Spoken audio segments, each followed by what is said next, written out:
Growing up, my family enjoyed various traditions at Christmas.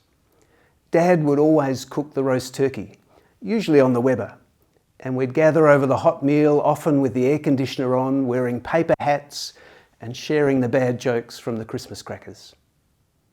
We were usually awake really early to empty the stocking that sat filled at the end of our beds, old and large woolen socks from when Dad was in the Navy. We were allowed to open one present before church, the rest waiting until we got home. One of my abiding memories of Christmas, however, was the Christmas tree. You see, we always had a real pine tree, which filled the house with an aroma that to this day transports me back to my childhood Christmases. It was an aroma that filled the house from the end of Advent until Epiphany.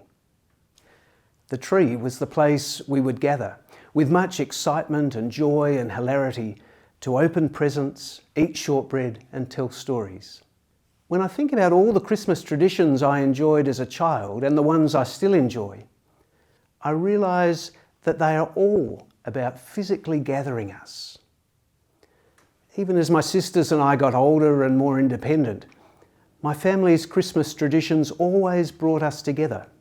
Not always on Christmas Day, and more recently, not always physically, but there's still a real sense of being together.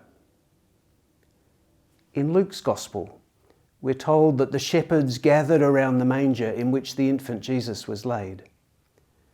The first Christmas, the birth of the Son of God, was such a humble, ordinary event.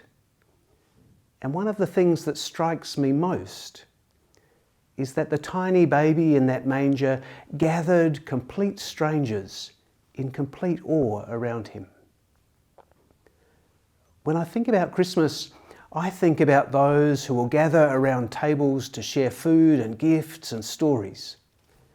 About those who will put aside old arguments and hurts, even just for a day, to be together as family. But I also think about those who have no one to gather with, for whom Christmas opens old wounds or reminds them of their loneliness. And I wonder what more we can do to invite those people in to gather with us. I pray that you find ways to gather with others this Christmas, both with loved ones and complete strangers. For it's in gathering that we connect and care for one another, building community bit by bit as we go. It's in gathering that we remember Emmanuel, God with us, as we see the Christ in the eyes of friends and strangers across the table.